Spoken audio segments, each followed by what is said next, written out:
Bismillahirrahmanirrahim, alhamdulillah, wassalatu wassalamu ala rasulillah. Me emrin e Allahut, të gjithë mëshirshmit, mëshiruesit, falenderojmë të madhin Zot Allahun, xhalla xhelaluhu, mirësitë dhe bekimet e tij qofshin me dashurinë e tij dhe dërguarin e tij Muhammedin sallallahu alaihi wasallam, si dhe mbi të gjithë besimtarët dhe besimtarët që ndjekin dhe e pasojnë rrugën e tij deri në ditën e Kiametit. O Allah o Zot, nuk kemi dije tjetër përveç asaj dije që ti na ke dhuruar. Ti je i gjithdituri dhe ti je i urti. O Allah o Zot, na dhuro dije dobishme, na mundso vepra të mira, dhe sa ti jemi gjallë na furnizo me furnizim të pastër dhe halal. O Allah o Zot, na njeh me të vërtetën dhe na bëj pasues të vërtetës mbasi ta njohim, dhe na njeh me të kotën të pavërtetën dhe na largo prej saj mbasi ta njohim. Amin. Po fillojmë pa humbur kohë, inshallah taala, me pyetjet.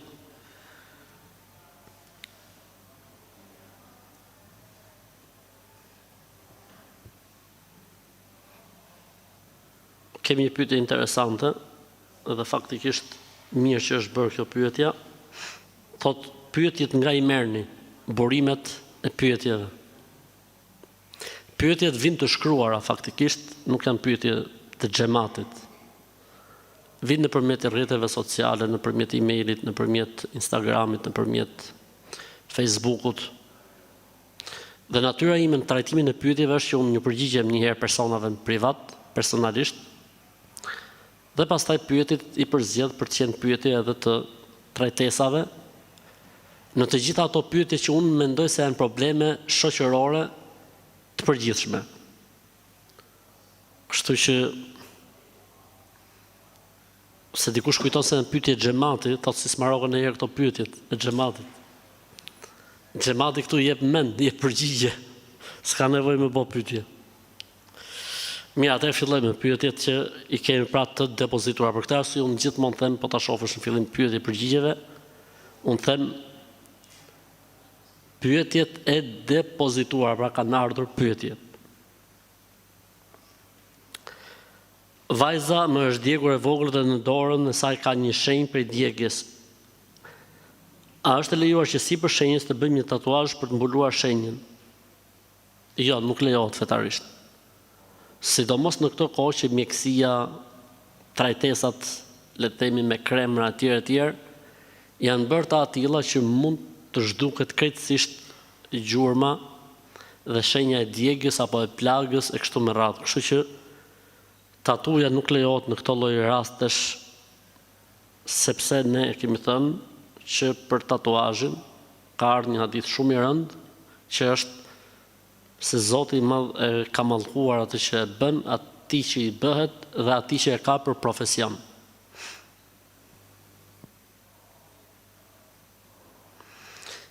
Kam një problem të madh në familje, grindemi shpesh, po shiqyr Zotit pa pasoja.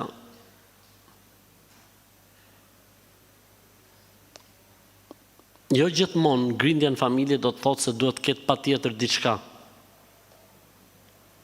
Magji apo mësysh apo të bëme etj. Mund të jetë edhe natyra e njerëzve e tillë. Po pse e bën një rukje familjare, nuk bën keq. Pse e bën një rukje si familje, nuk bën keq.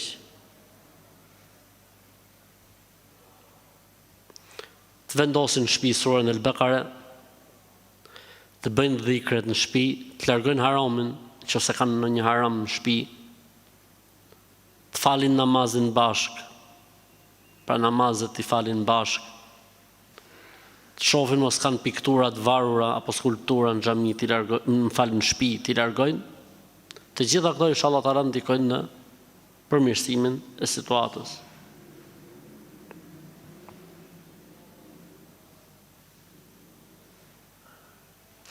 A duhet pastruar xhenazja nëse ka kaluar një sëmundje? S'ka lidhje. Në përgjithësi njerëzit vdesin me shkas. Vdesin pa shkas. Kështu që nuk ka lidhje, xhenazja duhet larë, duhet pastruar. Nëse është në një sëmundje, për shembull, le të themi ngjitse apo sëmundje infektive, atëherë ata që merren me larjen e xhenazës duhet plotësojnë disa kritere plus, që duhet të kenë maskat vendosura, doreza, etj, do të thonë të marrin masat. A për ndryshe xhenazja duhet larë.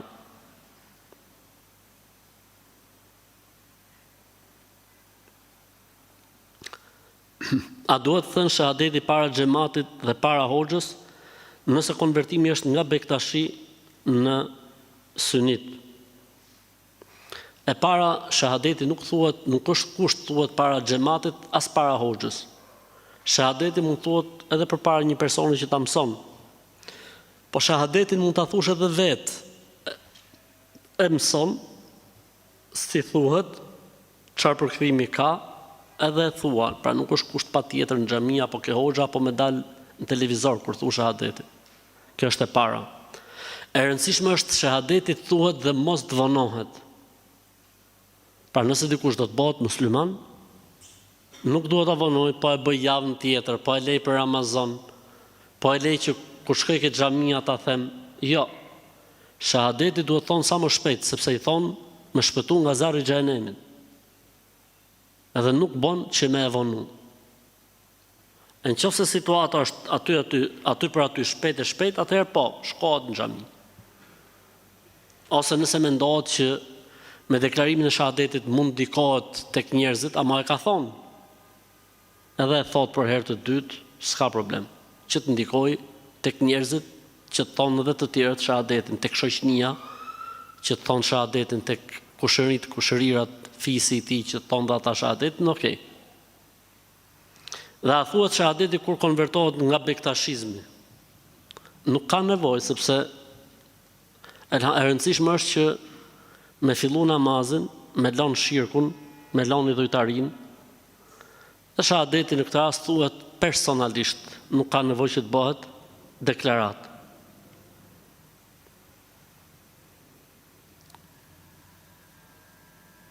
A i lejohet njerëkës të dali pashami dhëndrit. Jo, nuk i lejohet që të dali pashami, sepse nuk është tek meharim.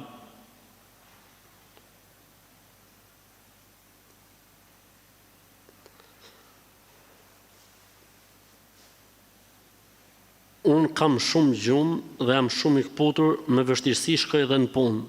Duhet më u vizitu. Duhet më u vizitu në spitalin më të afërt, për të parë çfarë problemi mund të kesh. Mund të jetë mungesë vitaminash, mund të jetë rënje imuniteti, mund të jenë probleme tensioni, se kjo mund të ndodhi një herë, dy herë, po nuk mund të jetë normale. Unë e di që ndoshta ky personi ka hallin e rukjes, sa duhet të kënohem me tjerë, po bëj herë këto sebepet shkencore, dhe pastaj shohim edhe punën e kënimit mrapa. A është e vërtet që nuk është mirë që uji të pihet në këmbë? Po, është e vërtet. Uji duhet pirë ul. Kjo është më e mira dhe kjo është suneti pejgamberit sallallahu alaihi wasallam, dhe kjo është ajo që na ka sugjeruar pejgamberi sallallahu alaihi wasallam. Dhe se pirja e ujit në këmbë ka ndalesë për të, madje një transmetim thotë më mirë ta vjelli, ta nxjerrë mrapsh.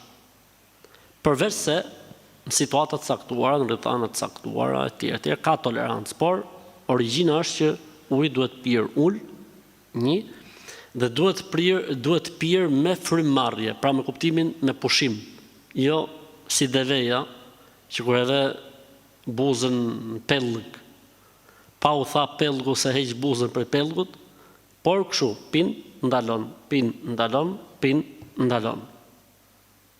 Me bismillah, normalisht dihet, dhe me dorën e djathtë dihet, dhe elhamdulillah në fund fare. A është e vërtet që gratë kur të falen nuk duhet i kenë flokët lart topuz? Po, është e vërtet. Nuk lejohet. Edhe kur dalin jashtë nuk lejohet që t'i kenë në këtë formë, po edhe burrave nëse i kanë flokët e gjatë, nuk lejohet që t'i kenë flokët e lidhura në namaz. Duhet i zgjidhin gjatë namazit. Numri 7, pse është kaq i rëndësishëm në Islam?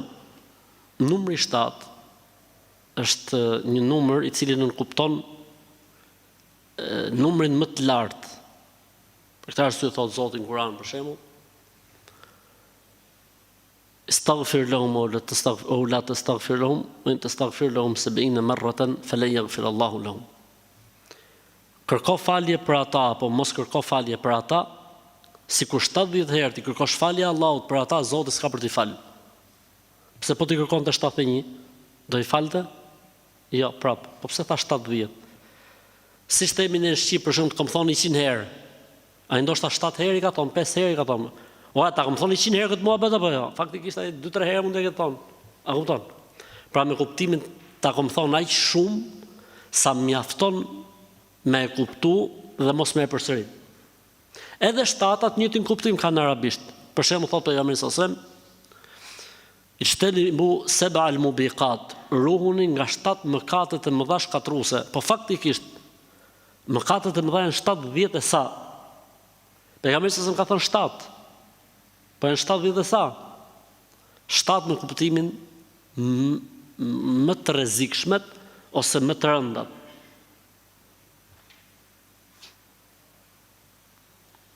Po mirë, thotë ai, për shembull, tokat janë 7 palë, qiejt janë 7 palë. Prap ke 7 shkon muhabeti, apo jo? Tawafi rreth Ka'bes sa herë bëhet? 7 herë. Sa'i mes Safas dhe Merve sa herë bëhet? 7 herë. Sa gur gjuhen ke xhemeratet? 7 gur. Qartë? Ka në i lidhje tjetër? Se ky nuk e ka bo pyetjen aq thjesht. Themi të në punë të Zotit. E ke parasysh edhe ne nuk ndryhim dot në punë të Zotit. Allahu ka dashur që palët e tokëve ose shtresat e tokës të jenë 7 dhe Allahu ka dashur që shtresat e qiejve të jenë 7. Dhe Allahu ka dashur që tawafi rreth Ka'bes të jetë 7, tawafi ose ecejakja mes Safas dhe Merves të jetë 7 dhe gurat të jenë 7. Dhe numri i dyerve të xhenemit të jetë 7 dhe numri i dyerve të xhenetit të jetë 7 plus 1, 8. Kështu që këto janë punë të Zotit dhe jo gjithmonë mund gjejmë një sepse. Jo gjithmonë mund gjejmë. Pse? Sepse janë punë të Zotit, sekretet e Zotit dhe urtësitë e Zotit. Po ka faktikisht një interpretim interesant kur thuhet për tawafin në këto gjërat. Si me thonë, t'i bën 7 herë tawaf, si kur i ke mbush të gjitha. Pra ke bo tawaf sa që është numri i shtresave të tokës dhe i shtresave të qiellit. Ke bërë sa është numri i shtresave të tokës dhe i shtresave të qiellit. Ke gjujt gu shejtanin sa është numri i shtresave të tokës dhe i shtresave të qiellit, shumë e radhë. Por, nuk është pa tjetër ketë një lidhje, pa tjetër. Dhe jo gjithmonë ka lidhje. Për shembull me namazin, ka lidhje 7? S'ka. Me agjërimin e Ramazanit, ka lidhje? S'ka. Pra jo gjithmonë është e lidhur ngushtë. Shkurt e hesapi është adhurim dhe ghaib, dhe ne jemi të vegjël për t'i ditë gjitha sekretet e të Madhit Zot në atë që ai ka përcaktuar.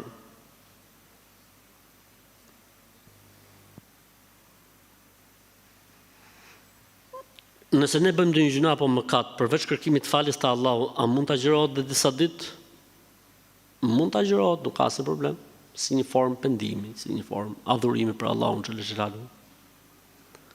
Illa man taba wa amana wa amila saliha. Përveç atyre që pendohen me besim dhe bëjnë vepra të mira. Ka për dietarëve të Islamit që thonë prej kushteve të pendimit është të bësh një vepër të mirë masi të pendohet. Prej kushteve të pendimit, bërja një vepër të mirë masi të pendosh. Pra u pendove, bëj dhikër, fal namaz, agjëro, lexo Kur'an, bëj dhe një vepër të mirë mbas pendimit. Doja të pyesja për diçka, njëri që është beqar, a e ka për detyrim dhënien e zakatit? Absolutisht që po. Beqarnia nuk e përjashton njeriu nga dhënia e zakatit. Përkundrazi, ky s'ka asnjë lloj barre mbi veten e vet. Nëse muslimani obligohet në tërësi, beqari obligohet 2 herë, se s'ka asnjë lloj barre mbi kurriz. Se mos ta kuptoj një gabim, domethënë nuk e jep 2 herë zakatin beqari, 1 herë, po me kuptimin duhet ta japim me fjalë.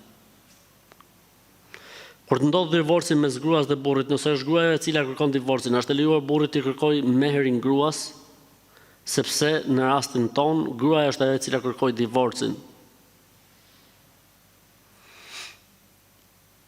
Divorcin e kemi sqaruar edhe herë tjetër, më duket ka qenë një pyetje të javën e kaluar, është dy llojesh. Divorci nga ana e burrit, që quhet talak, dhe divorci nga ana e gruas, që quhet khul.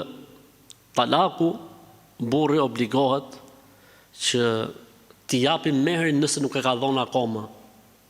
Mund të jetë vonuar, ku dëgjon etj. Nëse është burra i që jep divorcin edhe se ka dorëzuar akoma meherin, dhuratën e martesës duhet t'ia dorëzojë. Nëse divorci bëhet nga ana e gruas, dhe unë këtu du të sqaroj diçka të rëndësishme. Ka prej burrave që mendojnë se pas e dhanë ata divorcin, gruaja s'mund të ndahet kurrë. Kjo nuk ekziston në fenë Allahut. Është e vërtetë që gruaja në Islam nuk mund të kërkojë divorc pa hak, pa e merituar. Ajo grua që kërkon divorcin pa hak, pa e merituar, nuk e nin asnjëherë në xhenetit. Po kjo nuk do të thotë që burri mund ta marrë peng gruan, se burri mendon se gruaja s'ka drejt. Ndërkohë që gruaja mund të ketë drejt 7 herë me kërku divorc. Kush e përcakton këtë, ka drejt gruaja të kërkojë divorc apo jo? Kush e përcakton? Hoxha, muftiu, kadiu, gjykatësi islam. E rëndësishme, nëse gruaja don të kërkojë divorc, dhe burri nuk ja jep, atëherë duhet arbitrohen tek një hoxh, dhe hoxha e ndan këtë punë. Po nëse burri s'don, thotë ja, s'ta jap. S'ka në Islam s'ta jap. Në Islam nuk mund të rri një femër grua dikujt pa dëshirën e saj. Dhe nuk mund të rri burri, mashkulli, burr i dikujt, i një femre, nëse ai s'do, me dhunë. Kështu që kjo punë ka nevojë për mirë kuptim të dy anshëm, nga të dyja palët. Nëse një situatë caktuar, njëra prej palëve merr vendimin që do të ndahet, atëherë pala tjetër nuk mund të dhunohet që të rri bashkëshort pa dëshirën e palës tjetër. Po mirë si bëhet, ja vlla, është tipos atij që s'ta jap. Ndërkohë që ajo është e tiposur që do të ndahet. I themi ne, gruaja duhet i kthej meherin burrit, nëse e ka marrë prej tij. E nëse se ka marrë, s'ka nevojë të japi asgjë. Ku bëhet ndarja? Tham pra, bëhet ndarja tek ndërmjetësuesi, tek arbitri që është hoxha, që ka licencë ndërmjetësimi, bën marrëveshjen e vulos edhe hyn fuqi me njëherë. Nëse nuk zgjidhet kështu, atëherë ka drejt t'ia hedhë letrat në gjykat dhe të bëjë divorcin nëpërmjet letrave. Në momentin që bëhet divorci nëpërmjet letrave, quhet divorc në fuqi, hyn në fuqi, dhe gruaja me sheriat quhet e ndarë nga burri, dhe kjo gruaja ka drejt martohet me burr tjetër, edhe pse ky i thotë ti je gruaja ime akoma. Ky mund thot 300 vjet që ti je gruaja ime, ndërkohë që ajo është martuar me tjetrin, nga boka lamoj me tjetrin, është bë gjyshe me tjetrin, ky thotë jo, ti je gruaja ime. Se s'ta kam dhënë unë ty divorcin. Kush je ti more? Kush je ti që e magë divorcin në bank? Guvernatori i divorcit.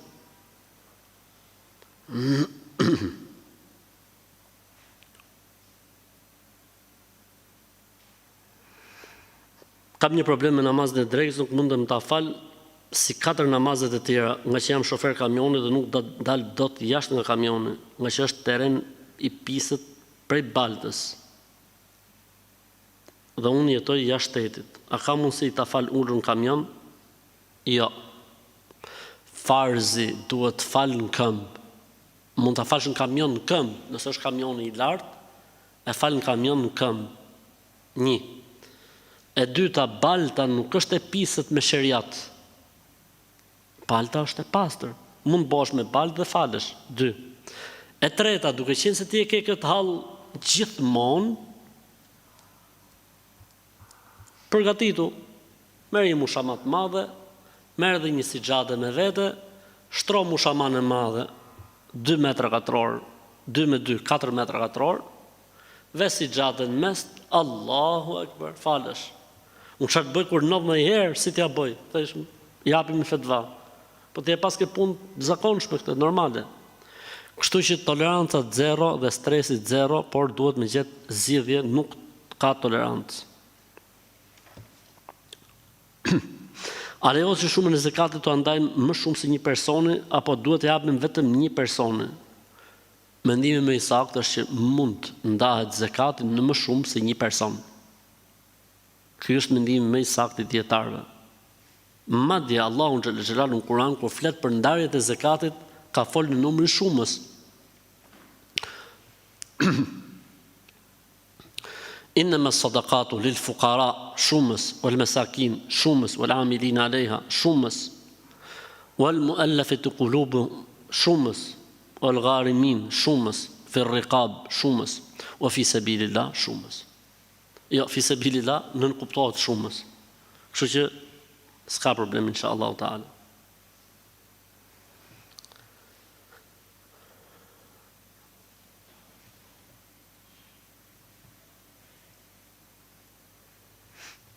Jam njohur me një italian, ajt për hajër qoftë. Tani,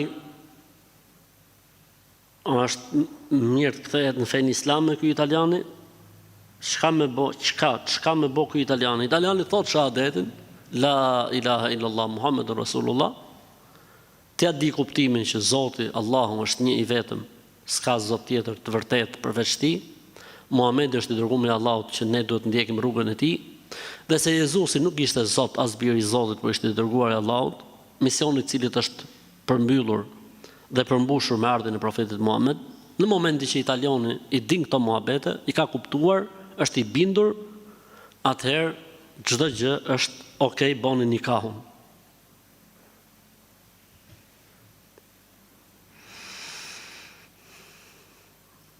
Vajza ime është martuar para 13 vitesh dhe ka 2 fëmijë.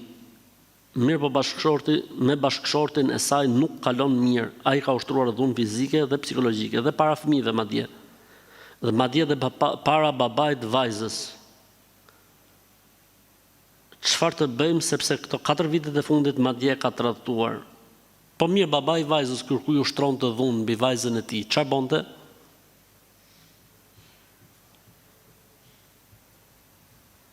Në këto raste nuk e lejohet prindit të hesht, e merr gocën dhe i ke shtëpia vet. Ka një lloj problemi tek disa mentalitete, tek disa zonat të shqiptarisë, që burri mund ta rrafi, burri mund ta dhunoj, burri edhe mund ta çajë në thik, burri edhe mund ta vejnë litar, ama tek shtëpia jo, sa e pret plumbi. Kjo vetëm fe nuk është, as njerëzillik. Kjo ka emrin kafshëri. S'ka të drejtë as kush të dhunojë një femër. S'ka të drejtë as kushdo qoftë ai.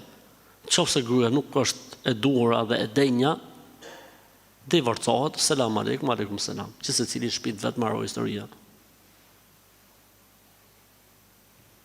Kështu që në këtë lloj situate, unë do të thosha që të gjehet në zgjidhje dhe të jepet një ultimatum i fundit këtij species, kësaj krijesës që ushtron dhunë.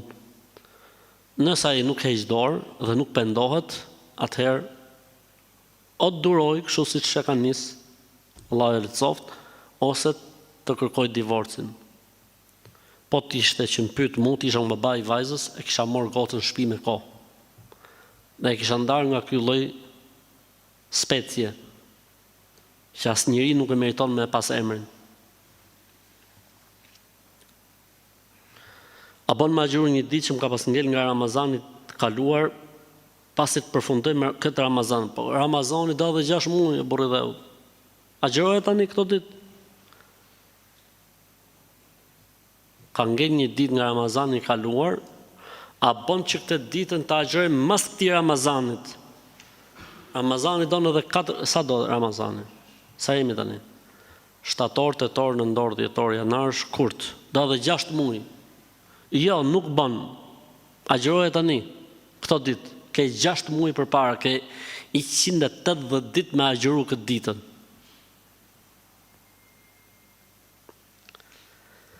Njëri na ka ofenduar të ngreshar Islamin dhe besimtarët deri në detaje, dhe këtë njëri unë e njoh, si të veproj se më ka ikë truni, i çfarë leja Zotit, denoncojë në polici. Mos u merr me këtë njëri, mos u merr. Këta njerëz duan të viktimizohen dhe të kthehen heronj. Mos ju a jepni këtë kënaqësi. Lëreni në llumin e tyre dhe në mllefin e tyre. Çdo lloj reagimi që mund të kemi ne ndaj këtyre njerëzve vetëm se u jep atyre famë dhe prestigj. Kështu që këshilla ime është shumëzojeni me zero, sikur nuk ekzistojnë.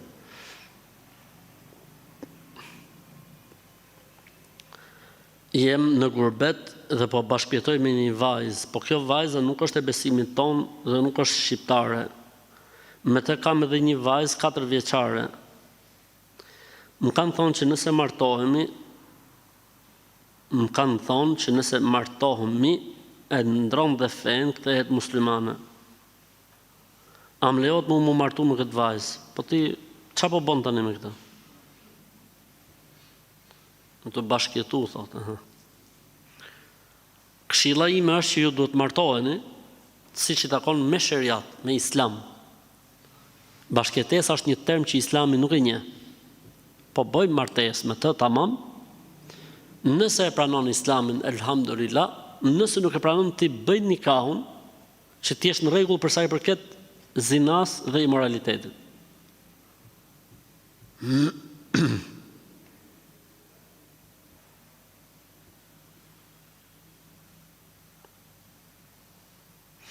A bon me më tregu ndonjë dovë, pra dua për vujtje. Fal namazën rregullisht, fal sunetet, fal namaz natë. Bëj duan e Yunusit alayhis salam. La ilaha illa anta subhanaka inni kuntu minadh dhalimin. Thuaj sa më shpesh la hawla wala quwwata illa billah. Thuaj Allahumma bi rahmatika astaghith. Aslih li sha'ni kullahu wala takilni ila nafsi tarfat 'ain. Ya hayyu ya qayyum bi rahmatika astaghith. Aslih li sha'ni kullahu ولا تكلني إلى نفسي طرفة عين. لا إله إلا الله العظيم. لا إله إلا الله الحليم. لا إله إلا الله رب السماوات السبع ورب الأرض ورب العرش العظيم. لا إله إلا الله sa më shpesh. Salavat bi pejgamberin sa më shpesh. Sure nga Kurani sa më shpesh. Të gjitha këto ndikojnë me shpresën e Allahut në lehtësimin e situatave të vështira.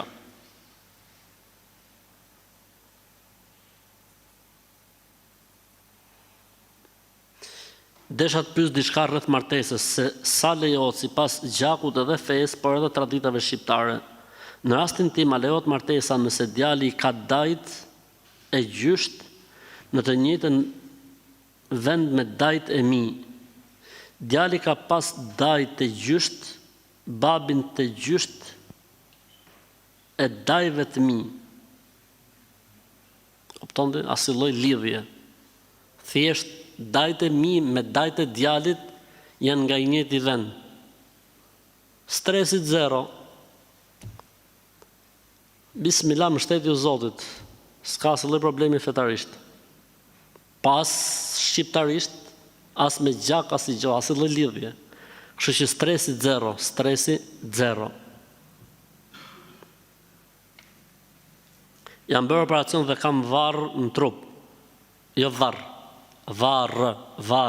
më thonë plag. Dhe kam 3 penj akoma në trup. Pra, akoma i ka ato qepjet. A më lejohet që të falem? Duhet të falesh.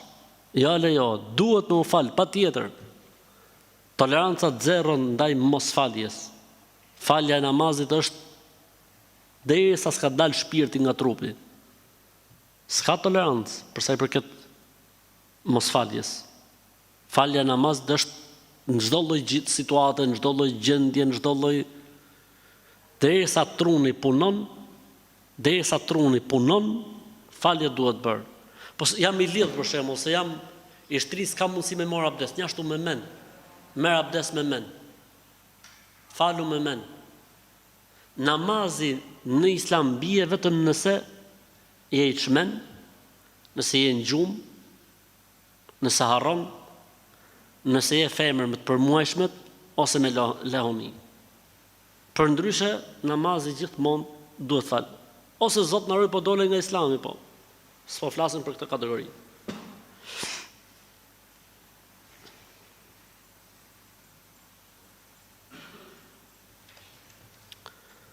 Jam e martuar për 15 vitesh, kam 3 fëmijë dhe burri jeton jashtë. Ai vjen një herë në vit në pushime, kurse unë jetoj me prindrit e tij dhe çdo punë ja bëj vjerrës edhe vjerrit. Mirë, po vjerrës time nuk pëlqen. Më ofendon vazhdimisht, jo vetëm mua, por gjithë farëfisin tim, fëmijët më mallkon. Dhe çdo ditë sa herë që hajm bukë, mua dhe fëmijëve na thot, njefshi me hëngër, mu njefshi me hëngër ma.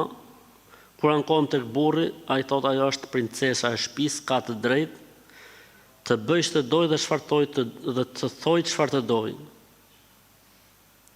Të lutem mos sugjero çfarë të bëj, se s'mundem, se më janë duke mu bë fëmijët me traumë. Këta nuk janë njerëz, kjo shtëpia, po edhe ky që ka njësoj si babi dhe mami vet. Qofse kjo që thua tu është e saktë. Në këtë rast gruaja ka drejt të japi ultimatumin e fundit që këto gjëra mos përsëritet, trasi babën e vet, trasi vëllezërit e vet, dhe t'i japin këtyne specieve që s'janë njerëz, akoma nuk kanë rritë në shkallën e njerëzve, nuk kanë bë akoma njerëz, janë akoma poshtë njerëzve, kjo lloj kategorie. Kjo vjerra dhe burri që thot nana është princesh, dhe kjo është sklavja, kanë mori sklaven, shërbëtore kështu me pagesë, me po kalamaj, dhe të japi ultimatumin e fundit.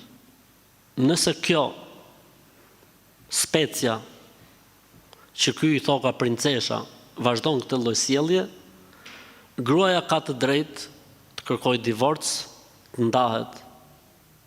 Tani unë nuk e di se ku do të jetoj pastaj, ku dëgjon se s'është problemi im ky, tani ku do të jetojnë edhe se a do të mori shtëpi me qira, apo s'është problemi im ky pastaj. Po që me fe kësaj lejohet divorci qysh në momentin e parë që ofendohet apo mallkohet nga kjo specia që quhet vjerë. Se vetëm vjerë nuk është. Vjera e mirë trajton nusën si gocën e vet, dhe e shef si gocën e vet, dhe e mendon si gocën e vet. Po kjo vetëm vjerë nuk është. Gjithçka mund të jetë kjo, plaka, vetëm vjerë nuk është. Pra nuk e meriton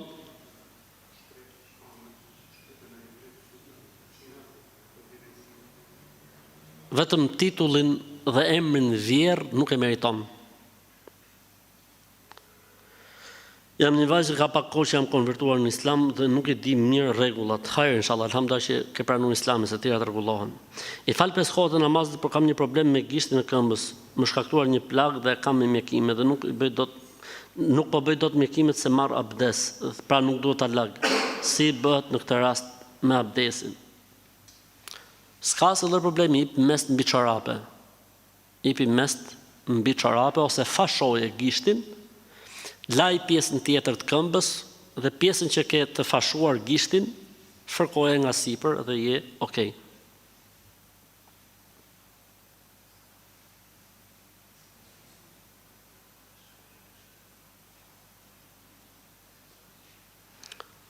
Pash një video nga Amerika, hajde, çka kanë thonë këto të Amerikës, se si kukullat shumë lehtë mund të xhindosen dhe të futen në to xhindet të shejtanët.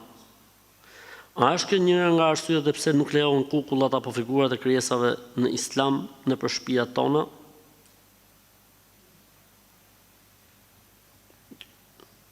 Nuk është kjo arsyeja që sheriati e ka ndaluar. Sheriati ka ndaluar skulpturat, pikturat e frymorëve apo varjen e fotografive në mur, sepse nuk hyn me lajket. 1.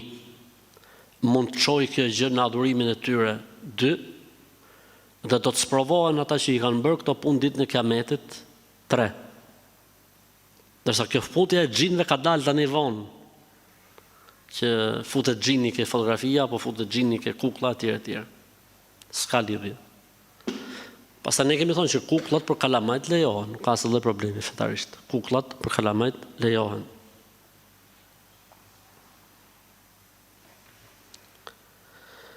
Nëse gjërat e harruara ushqimore të mbuluara i gjejnë pas një kohe para afatit të skadimit, që qarkullon e shkruar aty.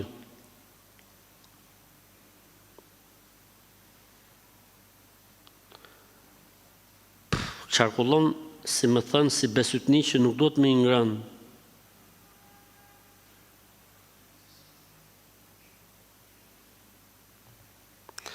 Këtë s'ka albanolog që e përkthen. Nëse gjërat e harruara ushqimore të mbuluara i gjejnë pas një kohe, gjërat e harruara ushqimore të mbuluara, çfarë deshi autorit thotë?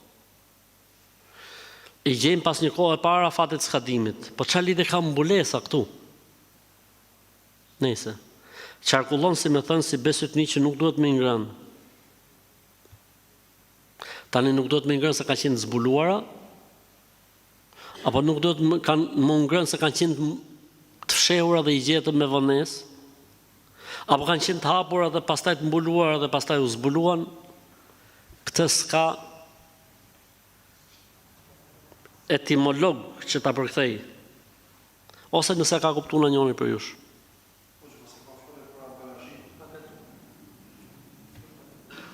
Hajde ma përkthe. Jo, ma thuj, çfarë mendon?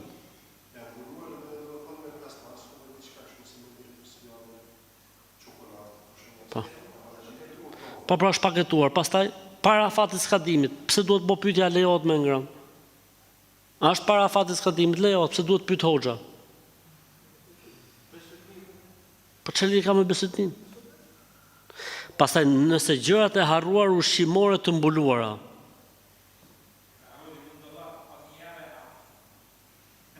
Po pra, po ku është problemi?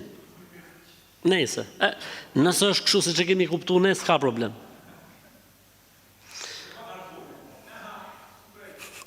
Që s'o shprish. Kur shkën të varrezat, a bën me hell, pra me hedh, a bën me hedh ujë që me e fresku pak të vdekurin? Mashallah, alhamdulillah. Ka rob që mendojnë pozitivisht, alhamdulillah. S'ka nevojë vdekur, i vdekur mund të jetë në xhenet atje. Në varr mund të jetë në xhenetet më të mira, tu u kënaq atje. Kështu që mos i udh ujë se po filloi i pikoç atia. Kështu që mos e luaj hiç. S'ka problem fare, nuk ka. Nuk ekziston hedhja e ujit për ta freskuar të vdekurin, nuk ekziston. E fejuara më akuzon për tradhti dhe filloi të shpif kundra meje, fjalë të cilat janë të vërteta dhe më vendosin në një situatë shumë të vështirë. S'di si t'ja bëj dhe çfarë të bëj për të vërtetuar pafajësinë time. Ndërkohë që të vërtetën e din Allahu dhe unë jam i pastër nga këto shpifje. Stresit zero, edhe çoje ke babi. Çoje nusën ke babi, thuj babit që lal aty, merr gocën mrapsh, se kënë fejes po më akuzon për tradhti. Po kur të martohem, po kur të kem punë, kur të kem halli, duhet më shku, duhet më ardh, duhet më shëtit, duhet më... Shëshe, elhamdulillah, të ka nderu Allahu që e ka tregu veten tani në fejes, çoja babit dhurat të paketuar.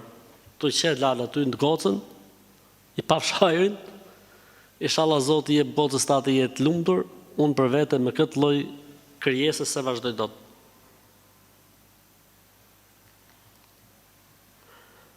A është haram që mos të japësh halalin dikujt në këtë botë? Jo. Halalin e di vete, ja, jep se jep, që lidhje ka e punë. S'ka lidhje me haram. Nëse e përdor shamin e lokës së vdekur për namaz, a i shkon asaj ndonjë sevap? Inshallah, po, shumë mirë. Nëse rrobat e të vdekurit përdoren nga i gjalli, mirë. Ide e mirë është.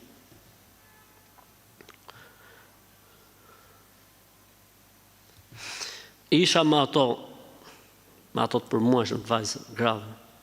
Bëra dush dhe mora abdes dhe kisha harruar që gjatë sa javë kisha dhe manikyr në këmbë. U kujtova dhe e fshiva, pastaj thjesht mora abdes dhe fala namaz. Nëse kjo ka ndodhur mas guslit, përsëritet dhe herë gusli. Nëse kjo vjet e gjatë guslit, mjafton abdesi. Se nga e kanë morë këtë traditën e manikyrit ke gishtat, i Zotit di.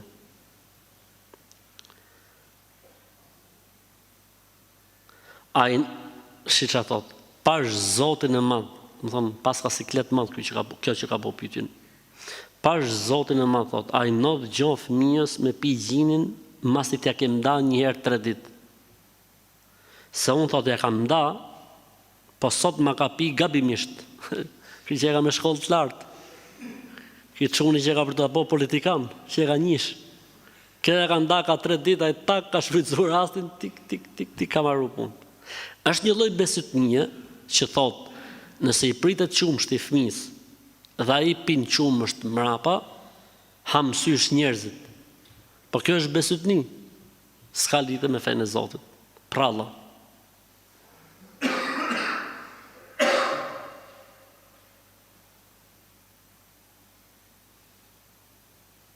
Si pas mendimit që kur del gjak prishet abdesi, sa gjak duhet që të quhet abdesi i prishur, dhe kur del nga dhëmbi si pas këtij mendimi, a prishet abdesi apo jo? Dalja e gjakut mas abdesit ka 2 mendime, një mendim që thot prishet abdesi dhe një mendim që thot s'prishet, dhe më saktë është që s'prishet. Ky thot në atë mendim, me sa duhet është medhhebi i tij i atij mendimi.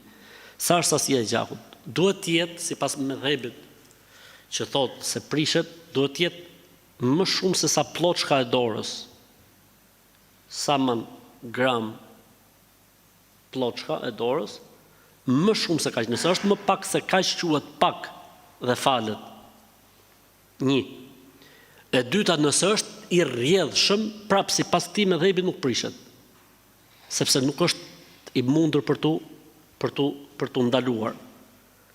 Ndërsa rasti i dhëmbit, sipas këtij medhhebi nuk prishet, sepse është shumë pak, diçka që merret në konsiderat. Kam një shok që studion në Medinë, a mund t'i them atij të kryejë haxhin ose umrën për mua, duke qenë se unë nuk kam mundësi financiare, por jam i shëndetshëm? Jo. Haxhi ose umra mund kryhet vetëm për ato persona që s'kan mundësinë fizike ta bëjnë. Ndërsa për mundësinë ekonomike jo. Pse? Sepse mundësia ekonomike mund të vinë nga koha në kohë, ndërsa mundësia fizike është e pamundur. Kështu që s'ka tolerancë në këtë rast.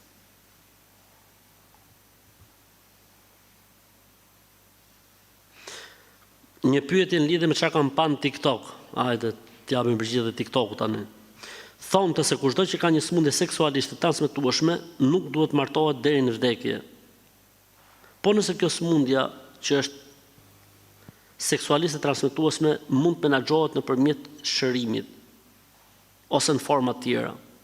Nëse kjo sëmundja mund të menaxhohet nëpërmjet kurimit antibiotik, nëpërmjet një kurimi i caktuar ku dëgjon etj, apo mund të mbrohet në atë formë që nuk e transmeton këtë sëmundje tek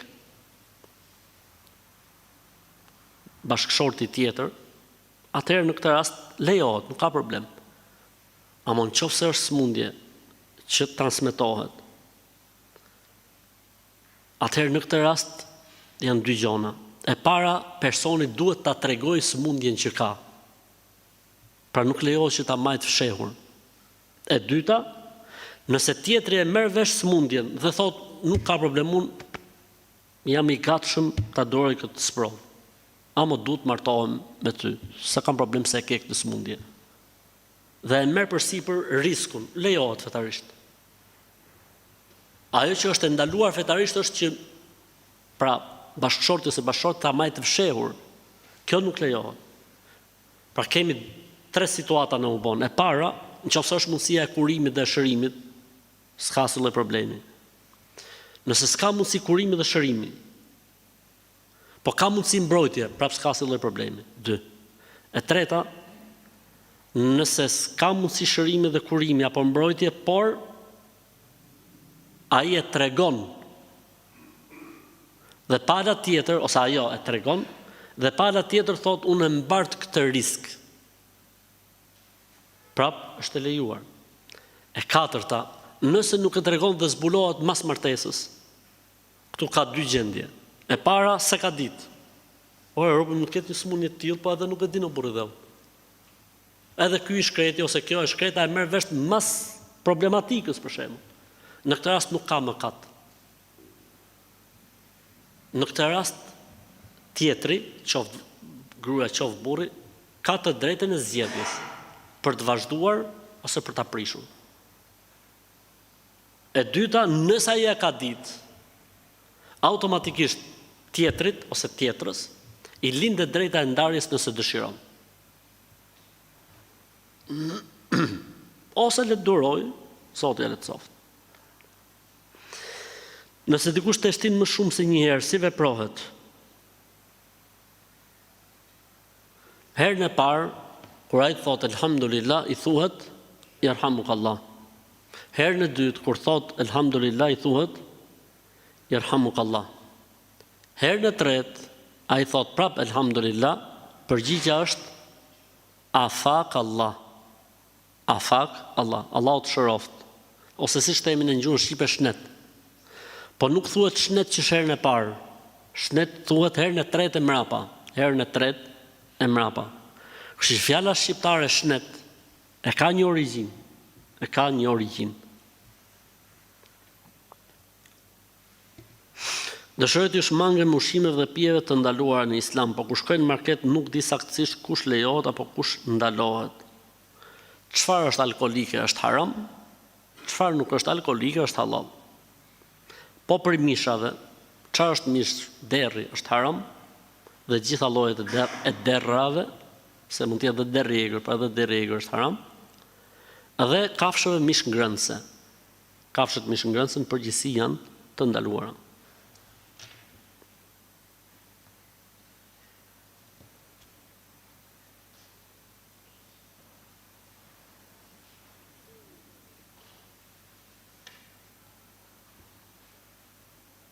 A kam bërë gjunaf që i tregova se burri i kunatës më ngacmonte vajzën e motrës 12 vjeçe. Të më duket kemi lexuar javën e kaluar? Ë? Dhe i dilte lakuri çfarë kemi lexuar këtë. Shumë mirë ke bë. Ky vetëm njeri nuk është. Burri i kunatës vetëm tek njerëzit nuk futet. Ky rasti këtu flas gjithmonë. Okej. Mamaja e djalit më akuzon se unë kam pasur lidhje më parë dhe nuk jam e pastër. Gjithashtu më akuzon se unë e kam ruajtur djalin prej kohësh.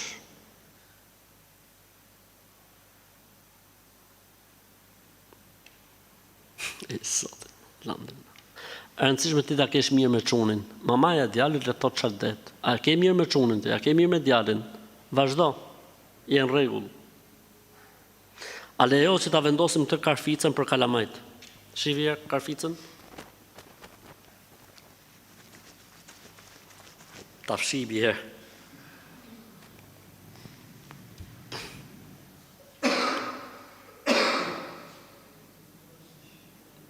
Është një karfic që është shkruar aty ma s me pik poshtë, mashallah. Edhe është ajo me rrethin blu kështu me pik. Nuk lejohet. Nuk lejohet sepse është një lloj besytnie. A është e vërtetë se nëse lexon surën Waqi'a çdo ditë ose natë bëhet sebeb që të truaj Zoti për varfërisë? Është hadith i dobët, nuk është hadith i saktë. Nëse një musliman vdes i pa bërë sunet, a ndikon kjo tek hyrja e tij në xhenet apo në mospranimin e veprave të mira? Jo. Bërja sunet është obligim, vajib. Po kjo nuk ndikon as në ndalesën për të futur në xhenet, as në pranimin e veprave të mira. Cili është gjykimi i futjes në ngrirje për të ringjallur në të ardhmen? Larg bullojme. Jetoje jetën që të ka fali madhi Zot, edhe je në rregull. Shkon njeriu për zgjallje, futet në ngrirje, se ndoshta në të ardhmen do ta kthejnë edhe një herë në jetë. Sa i thonë me lujt bixhoz me jetën. Bixhozi çfarë gjykimi ka në Islam? Haram, mbaroi historia.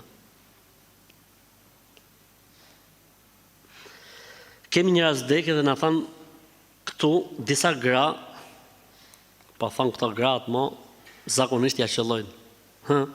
Na thonë këto gratë këtu që nuk bën me pa xhenazën, duke e çu te varrezat, gratë që janë shtatzën, për gratë shtatzëna, nuk bën që me e pa xhenazën.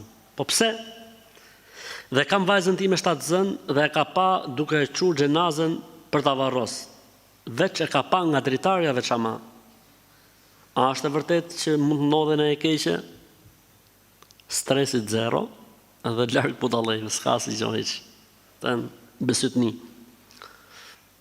Motra ka çuar një palë xhinse tek një rroba qepse, po kur i mori mrapa xhinset, kishte qepur në xhepat e xhinsave gur. Magji e pastër. Magji e pastër, pra rroba qepse ka bërë magji. Çfarë bëjmë? Merren pantallonat, xhinsat, në këtë rast futen në një tretësirë me ujë të kënduar, mund të shtosh aty utull krip, edhe pastaj të digjen gurët, xhepat të priten, të bëhen xhepa të ri, të kontrollohet mos ketë qepje, se mund të jetë bërë edhe diçka tjetër, ndërsa këto gurët pastaj digjen. Po gurët nuk digjen, po mirë t'i futin në zjarr sa për t'i pastruar, pastaj mund t'i hedhësh. Ka edhe kështu, ha? Në rast se hyn dreka sipas aplikacionit në orën 13:00, a mund ta falim 12:45 sepse kam kohë të lirë se pastaj fillojmë punët. Jo, nuk mund ta falësh në 12:45, da falësh kur hyn koha fiks. Kur hyn koha fiks e mrapa. Para nuk bën.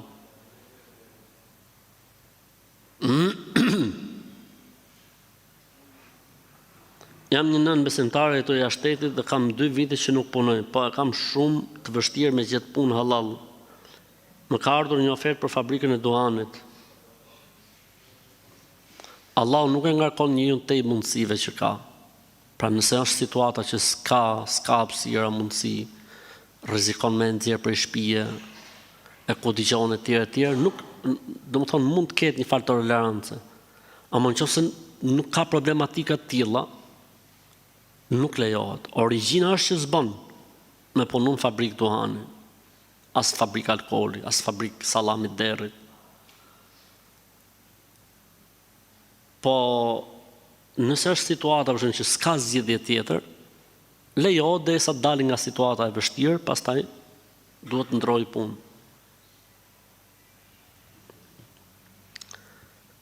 A është e vërtet që nuk duhet ta ndezim fshesën elektrike ose nuk duhet të pastrojmë në kohën e akşamit dhe pas akşamit? Sidomos në ditën e xumë, sepse me lajket janë gjithanej për tokë, thot gjyshja. Dorë me 1.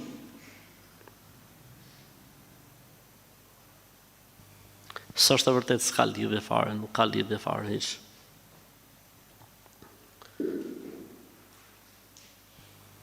Më ka vdekur gjyshe dhe pasi e varrosim ngeli vetëm hoxha aty te varrezat dhe ne familjarët na pyeti si e ka pas emrin nëna e saj.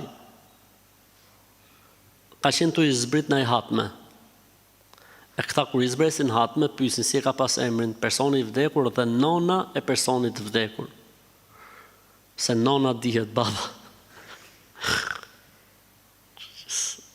Okej, s'ka argument për këtë punë, po ata e bëjnë kështu. Në këtë formë e bëjnë. O filan thot biri filanes, nuk thot o filan biri filanit. Kur i bëjnë telqinin është me i thirr të vdekmit me ranë shahadet. E thot o filan tha biri filanes, jo filan biri filanit. Bjerë në shahadet se ke vdek.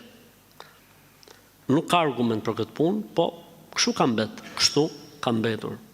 Po argument nuk ka as për hatmen, as për telqinin, as me i thirr të vdekmit mas vdekjes.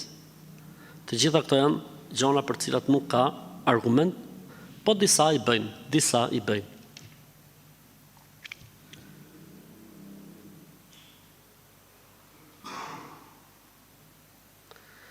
Nëse nga habia gjatë faljes e ngrejmë kokën nga sejdja para imamit, çfarë duhet bëjmë? Asgjë. Sepse është bërë pa dashje. Përderisa është bërë pa dashje, ka tolerancë.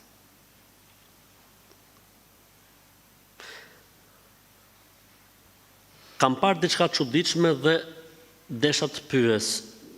Kam parë që po varrosni një mace, po e kishin mbjellë me qefin. Mbledh macën me qefin. Ej, zoti më. A kështu thot duhet bë? Ja, më s'ka lidhje kjo me fenë Allah. Macja gro posët e maro historia, pa hajër inshallah, çfarë më bë? Mace me qefin për herë të parë po e ngjoj në jetën time. Dhe mund të jetë pyetja e parë që mund të jetë bën në historinë e Islamit 15 shekullor. Pra mund të jetë pyetja e parë në historinë e Islamit 15 shekull Islam, që mund të jetë bën një pyetje e tillë. Cila është pyetja? Varrosja e masës me qefin. Ku ka shku? Ku ka shku modernizmi? Ka vajt?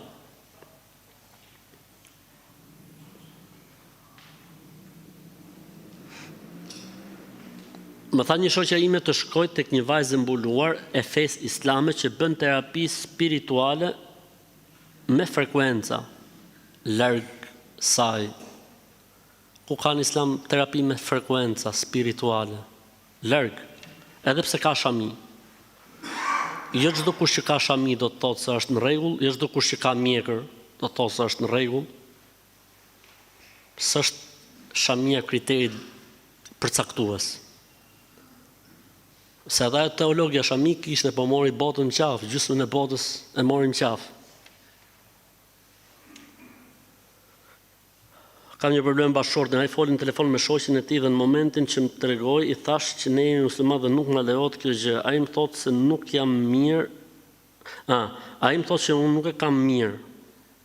Dhe jam brenda normave të Islamit. Kur unë i them këtë gjë, ai më thotë se po mundohesh të më ndash nga njerëzit.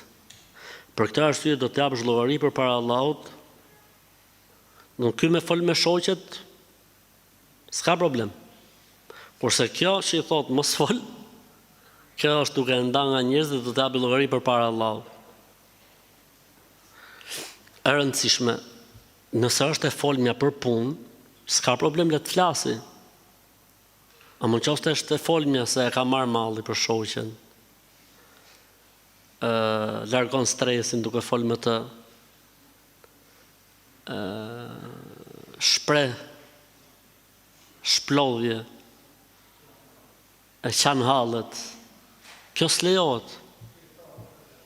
Nërsa ky avdalli që thot po mdan nga njerëzit, ke përdon llogari përpara Allahut, ky ja fut kot.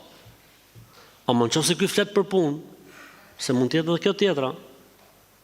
A erdhën furnizimet, kurse kjo i thot pas fol me femrat, po me këtë flasim, me xhindin, apo të flasim me burrin e asaj. Thot pyetej çik grun, a ka furnizimi?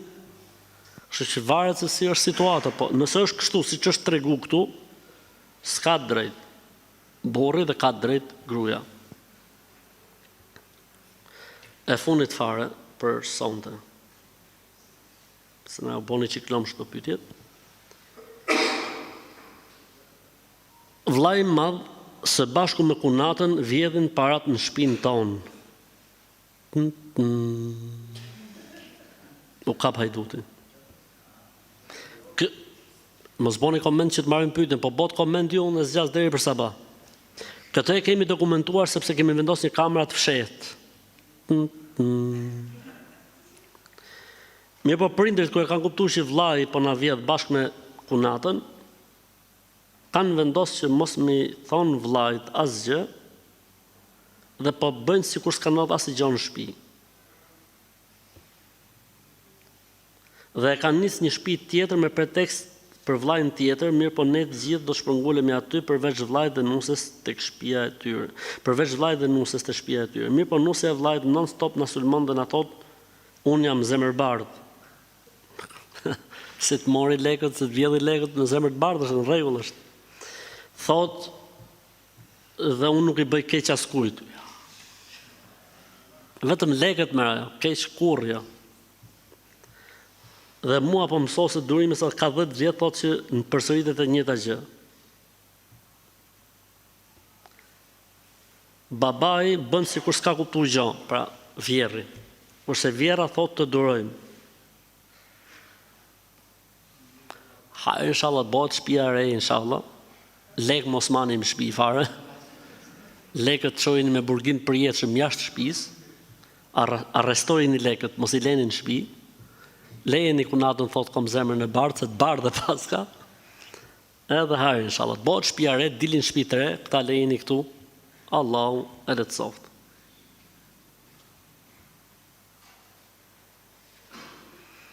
Kam një kushëri i cili më thotë nëse hyn 3 herë shkes, pra bën blesëri, 3 herë e ketë sigur xhenetin.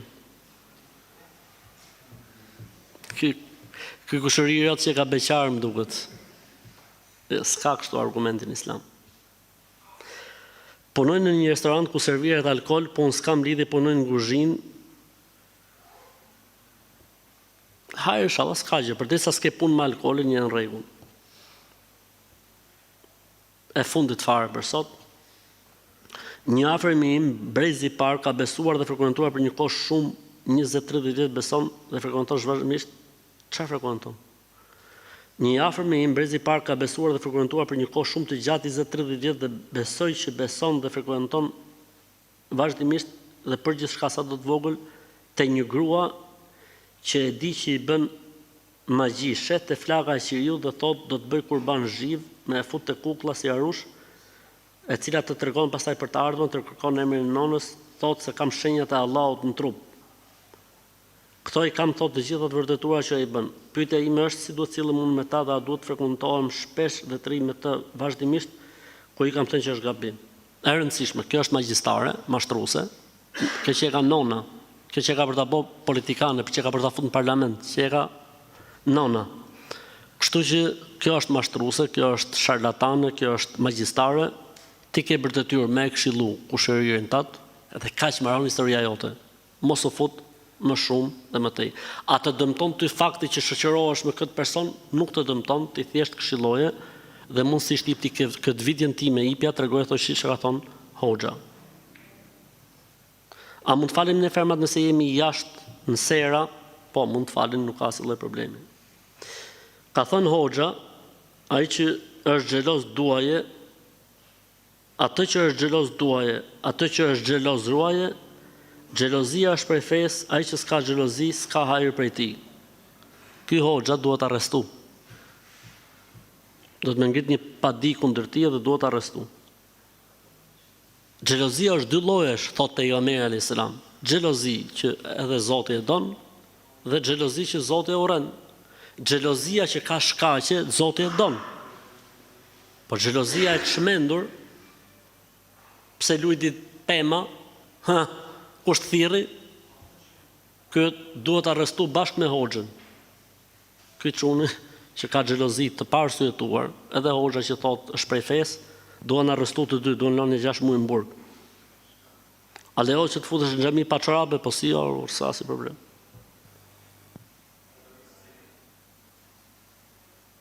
Nëse falim vetëm sabahun, akşam dhe yatsin, a është detyrë ta falim me zë? Jo, është sunet.